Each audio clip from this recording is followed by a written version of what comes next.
We'll keep it going with the college basketball side of things here. Bring on Rolf Michaels, professional handicapper over at wagertalk.com. Rolf, how's it going today, man?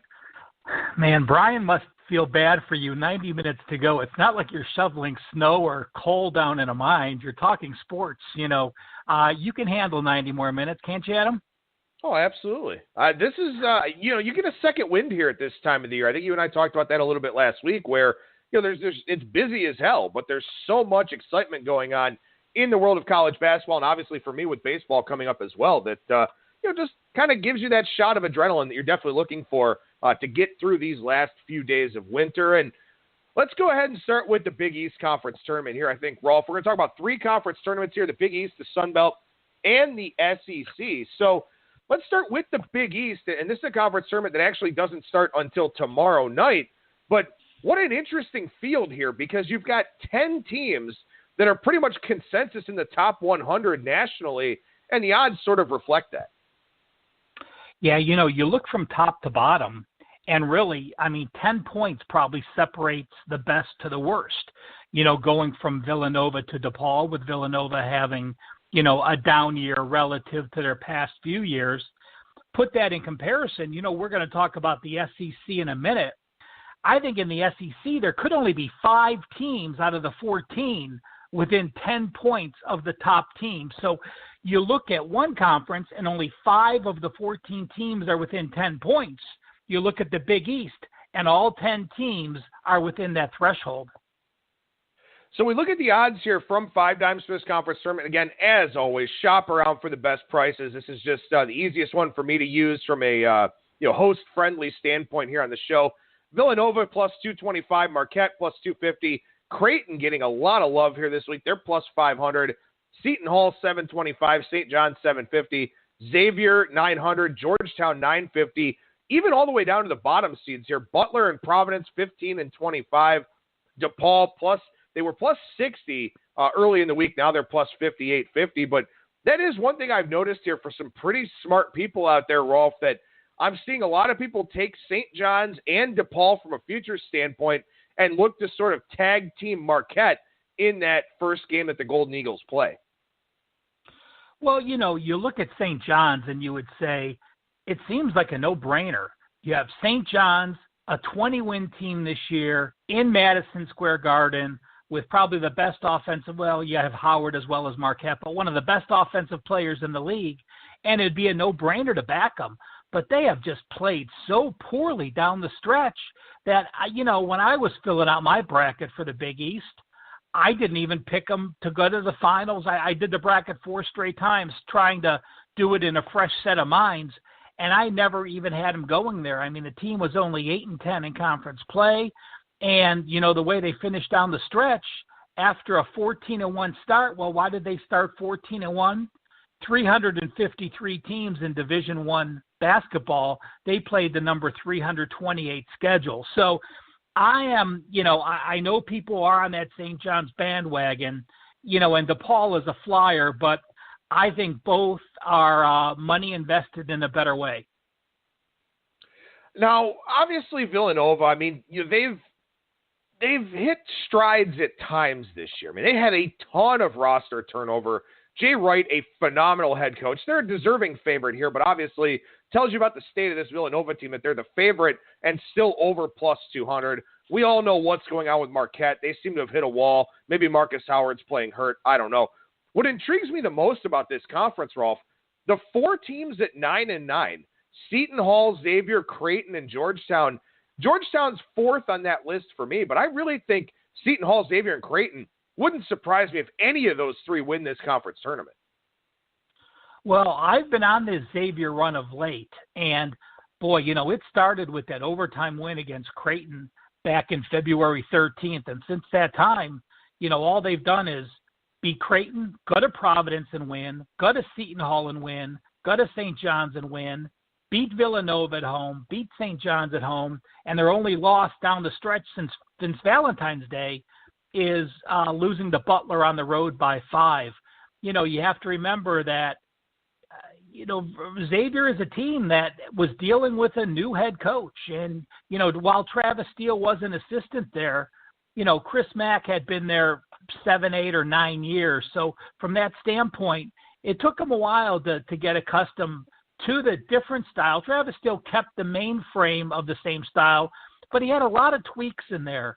So it's a situation that I clearly think that they are the team that right now I would pick. I mean, they're very young. You have a couple sophomores, you have a couple juniors. Yeah, they have the senior, and yes, they have Najee Marshall, who leads the way as a sophomore scoring for them. Team to me because they play good offense, and while their defensive numbers year to date aren't great, the way they play defense down the stretch was eye-opening.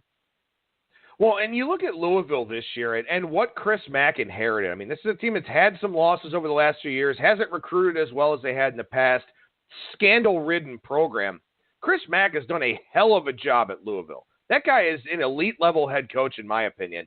One of his assistants takes over here, as you mentioned, in Travis Steele.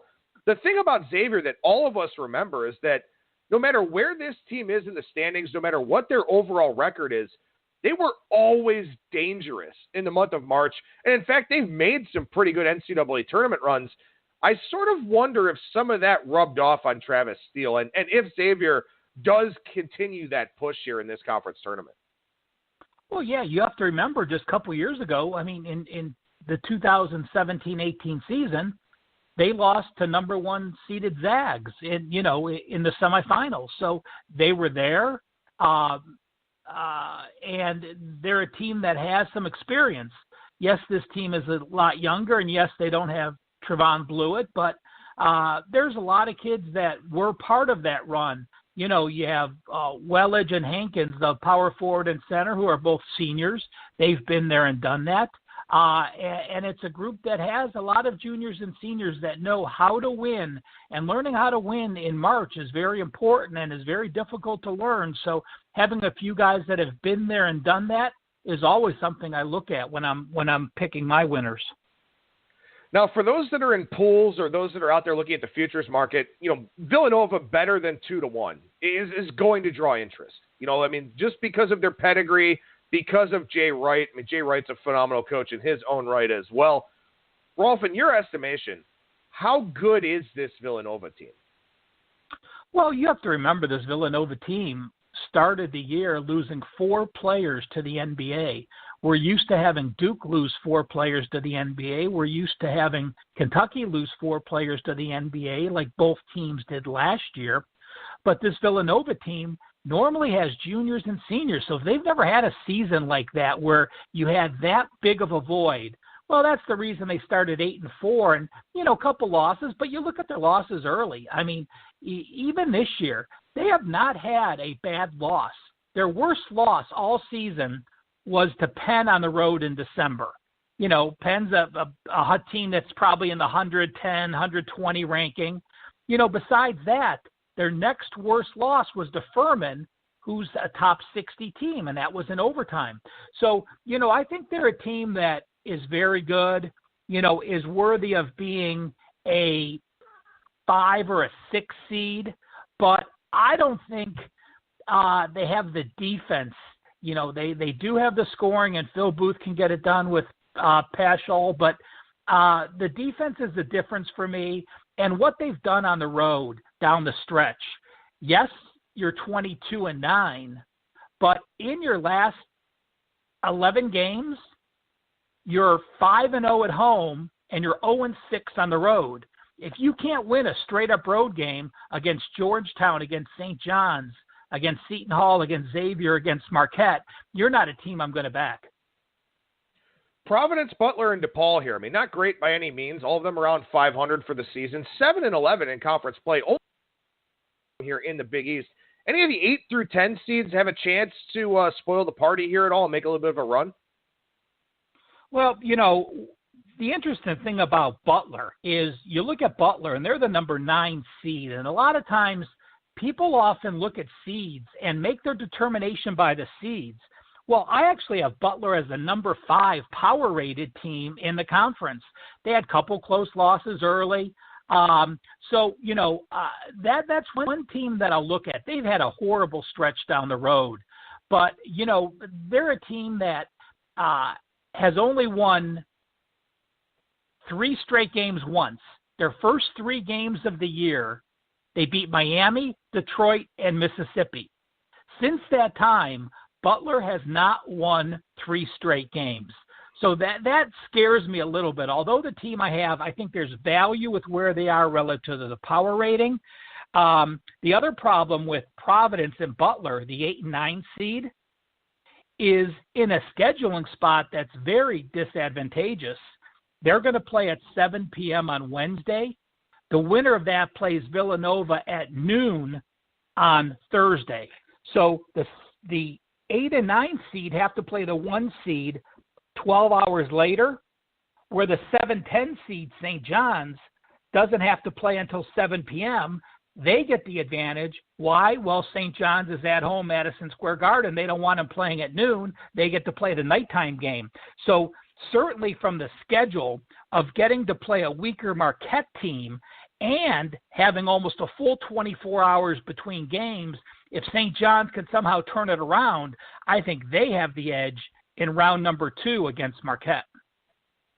Anything else you're looking to take advantage of here from a betting standpoint in this conference, maybe based on the tournament being at Madison Square Garden or anything that we haven't touched on? Well, you know, like I said, St. John's is a team that is just shocking to me, the way they've played, but as poorly as they played down the stretch. But if you look at body of work as a whole, and while I said, I don't think they're going to win it, I will also say this. You're a 20-win team. You're basically playing at home. And you have 3 wins this year against Marquette and Villanova.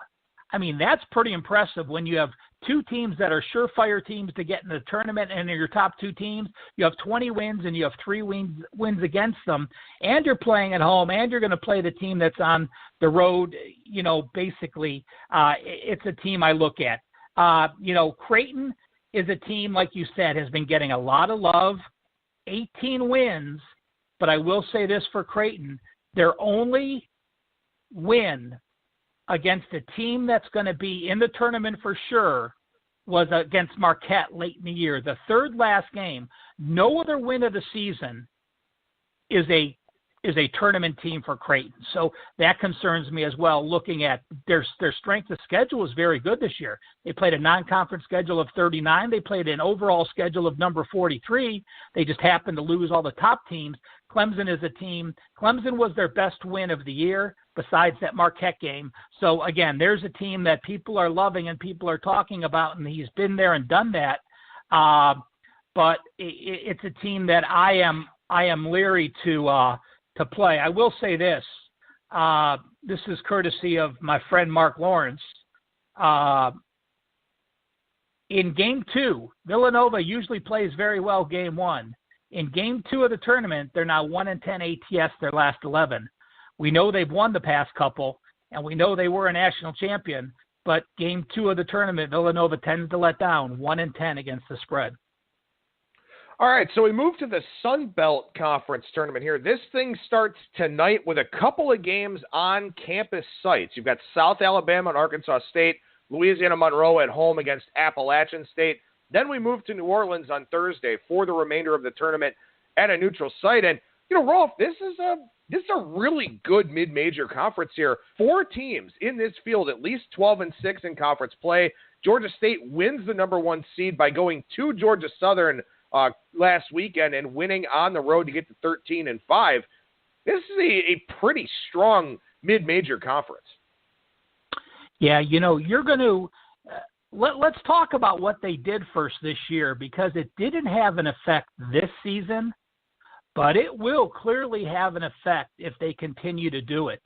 They switched their schedule this year, and they went with what they called a 20-game smart schedule.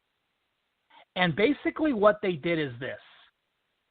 After 16 games, at the start of the year, you were only scheduled for your first 16 games. Then they potted you 1 through 3, 4, 5, 6, 7, 8, 9, 10, 11, and 12. Wherever you were at that point, you could not advance. So if after 16 games, you were one of the top 3 teams in the conference, you were a number 1, 2, or 3 seed. And ULL complained about that because they thought they could make a run and perhaps move up to where they are. So the seeding does not necessarily dictate moving forward where a team would have finished. But what they do after those 16 games is your last 3 games of the year, you now play only those teams in your pod. So those top 3 teams, they perhaps thought they can get an at-large bid by doing this. Your top 3 teams after 16 games are then only playing your top 3 teams the last 3 games. So the strength of schedule in the Sun Belt is totally out of whack because the top 3 teams played the top 3 teams an extra 3 times. The bottom 3 teams played the bottom 3 teams an extra 3 times. So where anyone else, you can look at a conference schedule and look at conference stats. When you look at the Sun Belt this year, you can't do that because of the different strength of schedule. So with that being said, it's still a situation where no team below would have jumped up a team. They were close, but it wouldn't have happened. So the seedings are all legit, but the schedule's a little bit off. But, I look at this and, the other thing they did is they switched their conference tournament. Last year you had number 2 Georgia State win it. In 2016, you had number 6 Troy beat a 4th seeded Texas State. Number 2015, you did have number 1 Little Rock. Well, they are only playing 2 games a night. The first 2 tonight are in home settings. Then they move to the Lakefront Arena in New Orleans, and they only play 2 games a night. So if South Alabama, Arkansas State, ULM, or App State, the 4 teams playing tonight, are going to win the Sun Belt, they're going to play 5 games in 6 days. If Georgia State or Texas Arlington are going to win the Sun Belt, they're going to play 2 games in 2 days. That's it. One team can play 5. One game may only play 2 to win the tournament. So the 8 and 9 seed play one day against the 5. The winner the next day plays the 4. The winner the next day plays the 1. So like the Horizon has with the double byes and some other conferences are going, the Sun Belt is basically saying this. We want our best team in the tournament. We're going to give every advantage to the 1 and 2 seed, and that is something you just have to be leery of.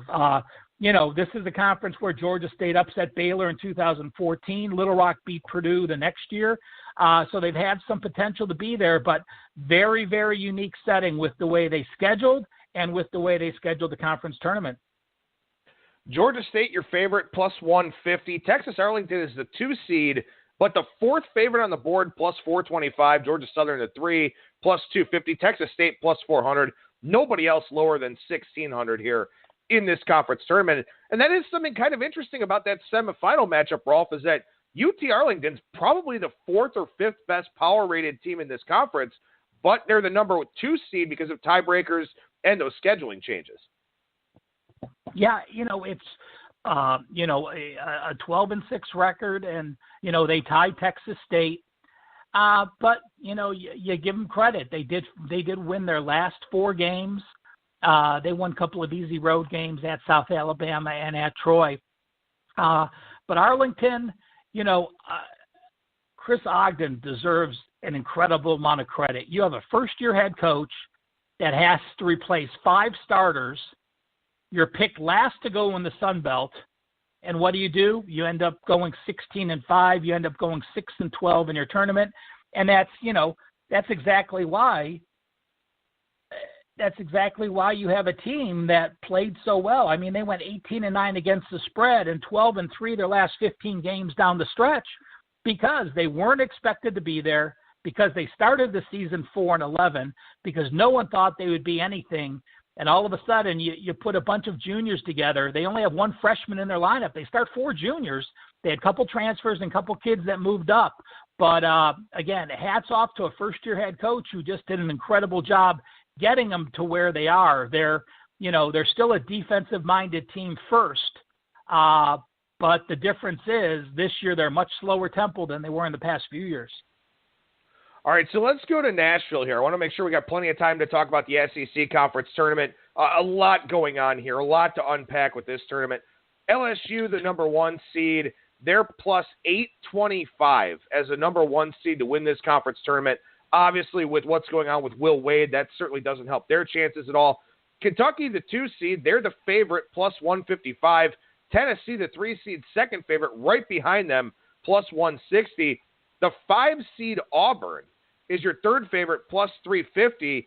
The 4 seed, South Carolina, 66-1 as a 4 seed in this conference tournament. Very strong league. Lots of bids in the NCAA tournament for this league. I don't think we see anybody steal a bid that's not already in. This could be a lot of fun in Nashville this week. Well, clearly a situation where, Auburn is the pick, but you're not getting value because there's no secret. Why is Auburn the pick? Well, because the number 1 and 4 seeds on your side of the bracket are LSU, which doesn't have their suspended head coach, Will Wade, and LSU, which doesn't have their one of their best players, Javonte Smart, and an LSU team that is not used to getting to the tournament and not used to winning in the tournament. In fact, the last 2 years, LSU went 1-out, losing to Mississippi State a couple years ago, losing to Mississippi State each of the last 2 years, in fact. So, LSU is a team that has a bullseye on their back. Would I have ever picked them to win the SEC? No.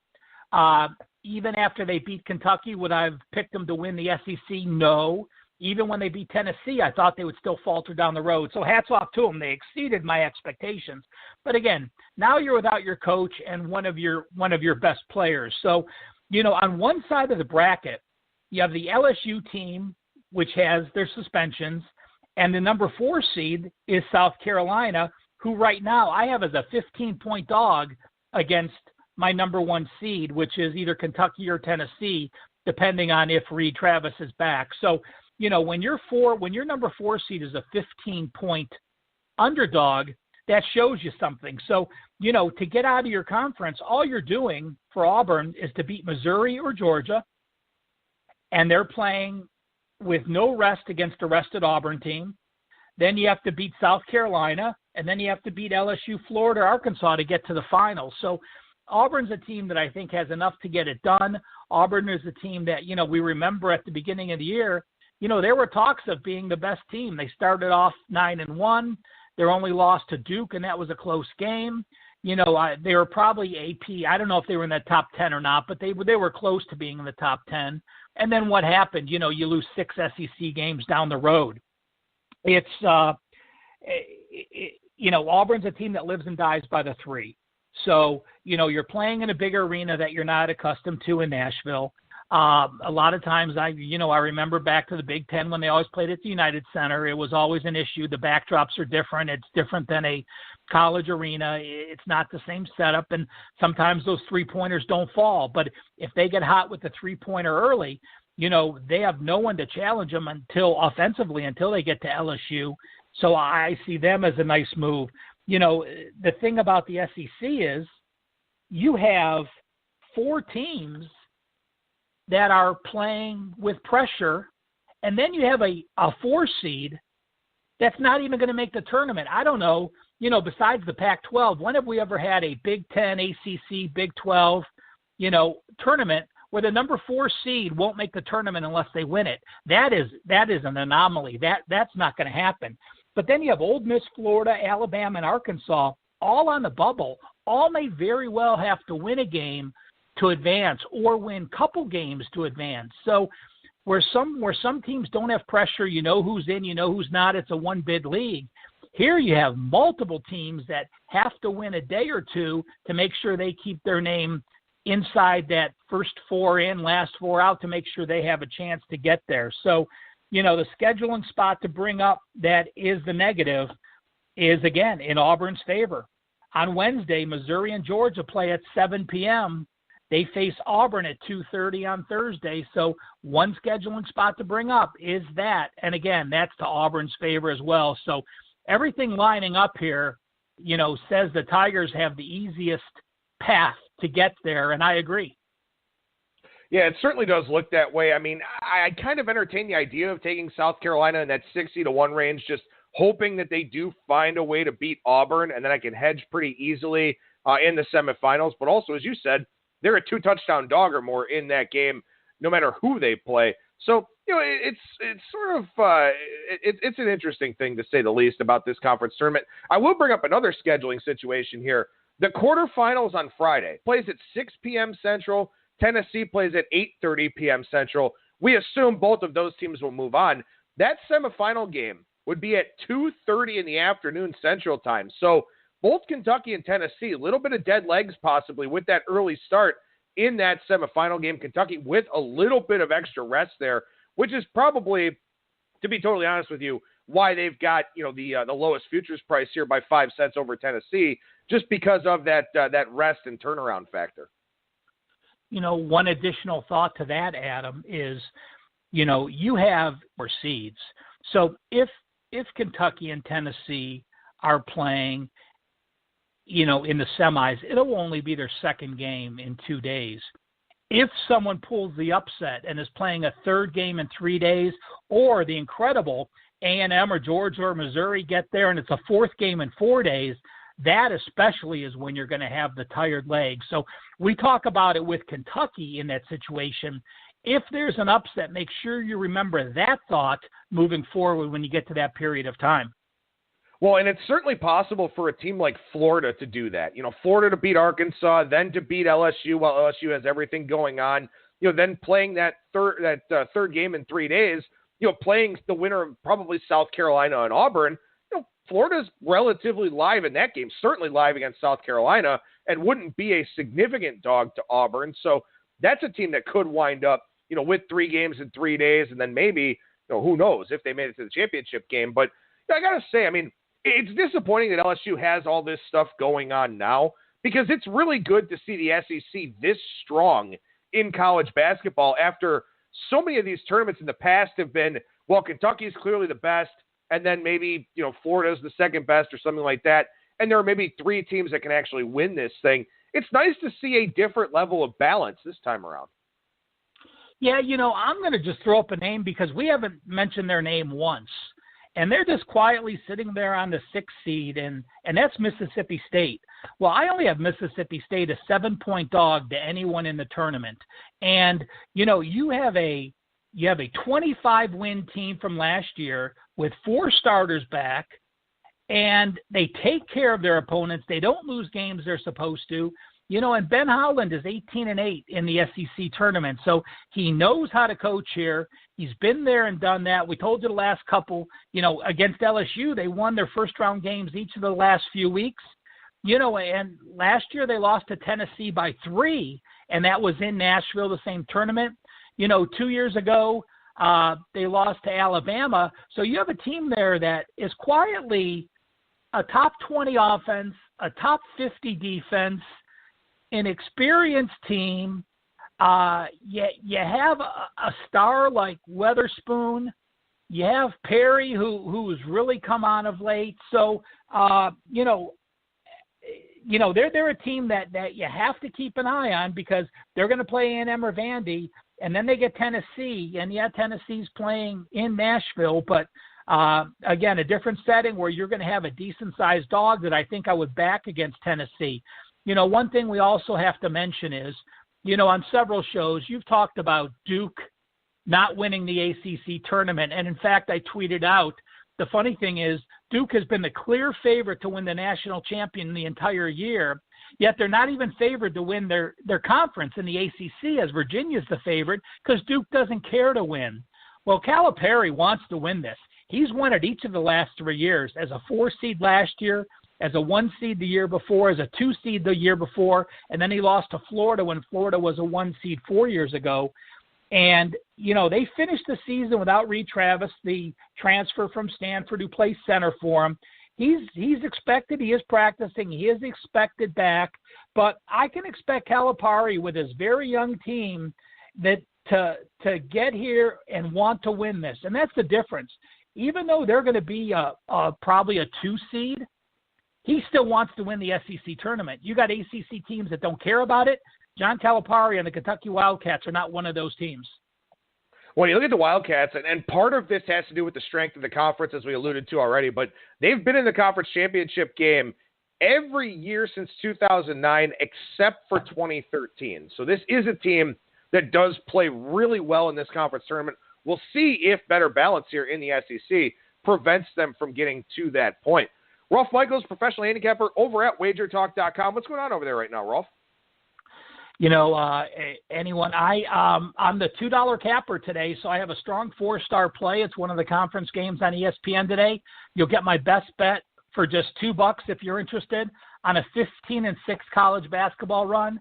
I was on here a couple weeks ago talking about I had a very uneven stretch, and it's March Madness, and I'm very happy that's turned around. So the college basketball guide is updated. The NBA stat sheet is updated. The Football League logs, if you need those, are updated up there. And we'll have a college basketball guide with some March Madness information posted next Monday as well. Rolf Michaels, professional handicapper over at wagertalk.com. You can follow Rolf on Twitter at CalSportsLV. Great resource there on social media. Rolf, appreciate the time as always, man. Thank you so much for joining me. We'll talk to you again next week. Thanks, Adam. There you go. There's Rolf Michaels, professional handicapper over at wagertalk.com. And again, $2 capper today. So something for you to take advantage of there. As we make the transition here to the second hour of Bang the Book Radio, I just want to remind you that, at this time of the year, you're shopping around for the best prices. You're looking around for the best opportunities that are out there. One of those opportunities could be the futures and props marketplace over at PropSwap. If you're a sports bettor and haven't heard about PropSwap, let me tell you, this is one of the coolest things I've seen in a long time.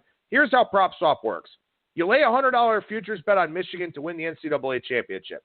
They win their first couple of games, and you say, you know what, I don't like the draw. I don't like how they've looked. I want to guarantee myself some profit. So what can you do? Well, you can list it for sale over on PropSwap and get paid early. It's just that simple. Last year, Barry from Las Vegas turned a $10 Loyola ticket into $1,000 after just 4 games by selling on PropSwap. So this sounds like something you're interested in. If you want to diversify your futures portfolio, head on over to PropSwap.com/BTB to get started. Again, PropSwap.com/BTB. Great time of year for that. A lot of tickets posted and available over there. So PropSwap.com/BTB and go ahead and check that out.